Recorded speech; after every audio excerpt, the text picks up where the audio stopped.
Hello po, i-update ko lang kayo sa nangyari dito. So, natanggal na dito yung parang granada niya. Dito, tinanggal na ng doktor. Grabe, sobrang sakit nun. Alam mo yung parang hinugot yung ano ko, ugat ko. Ganun kasakit.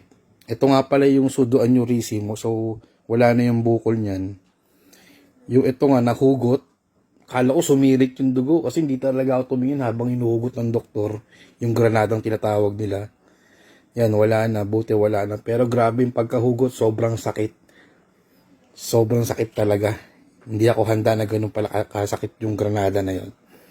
Tapos, ito na yung tahi. Yan. Tumutuyo na. Makati sa una. Pero, ibig sabihin, tumutuyo na kasi. So, ito, hindi yan yung libag ha. Hindi yan libag. So, parang ayun na yung ano, yung balat niya. Yan. And then, yung sugat na yan, gumagaling na yan. Binabalatan ko, ang sarap magbalat. Binabalatan ko yung mga sugat na yan. Kung makikita nyo. Ang galing, no? Yung tahi na ginamit dyan, yung sinulid, natutunaw.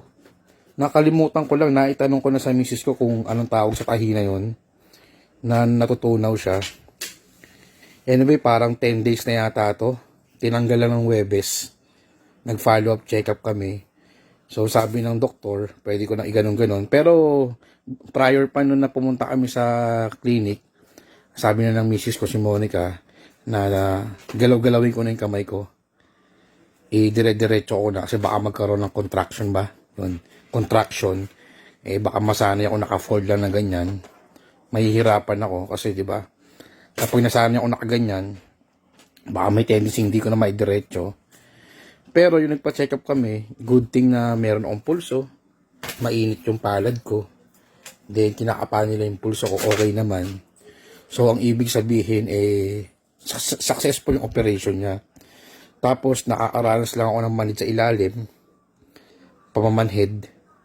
Alam mo yung parang meron, parang manhid pa siya yung manhid. Pero yung paligid sa taas, okay na yan. Normal lang daw yun, sabi ng doktor, kasi major operation talaga yung ginawa sa akin. Matinding operation talaga. Kaya namamanig pa. Then sabi okay lang daw na para may ground. Yun, okay naman daw. Okay lang yun. Sabi ko, Dok, babalik pa ba yung bukol? Hindi na daw. Wala na daw. Hindi na raw siya babalik. Tapos meron pa matigas dito. Keloid na lang yan. Yan, banda dyan. Hindi ko lang maituro sa inyo. Pero nasa gitna, hindi yan libag ha.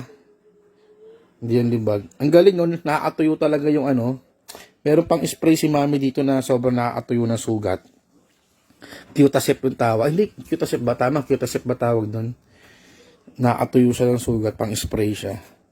Ngayon lang, salamat ulit sa mga prayers nyo. Yun, in-update ko lang talaga kayo para tis alam nyo. Ayan, makikita nyo na. Hindi ko pa maipapakita sa inyo tong ano to, yung loob na to. Kasi, syempre may butas pa. Ang galing, ang haba pala nun. Hindi lang pinasaan dahil bawal talaga. Yun, kaya salamat ako sa mga doktor. Ang gagaling nila. Ayan.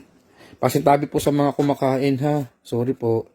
Ayan, ayun na yung pseudoaneurysm na nakikita nyo sa mga video. So, wala na siya. Sugat na lang siya. Then, nadadire-diretso ko na. Sabi lang ng doktor, exercise ko lang daw na ganyan. Tapos, wag ko muna ibubuhat. Ayan. Sa bandang ilalim dito, meron pang ano yan, parang may ground pa. Alam mo yung manhid pa, ganun. Hindi pa siya totally talaga na nahawakan ko ng matindi. Pero okay na siya. Hindi na ako naglalagay ng sling. Wala na ring benda. Ayun lang talaga. Ito. Next video, papakita ko sa inyo itong butas na to. Huwag muna ngayon kasi medyo malaki pa yung butas niya. Ayun lang po. Salamat po ulit sa mga suporta nyo, sa mga dasal nyo. Ito po yung pseudoaneurysm. Wala na po yung problema ng bukol dyan. Ako po si John, 30 News Kidney Transplant. Maraming salamat po ulit. Ingat po kayo palagi. God bless po.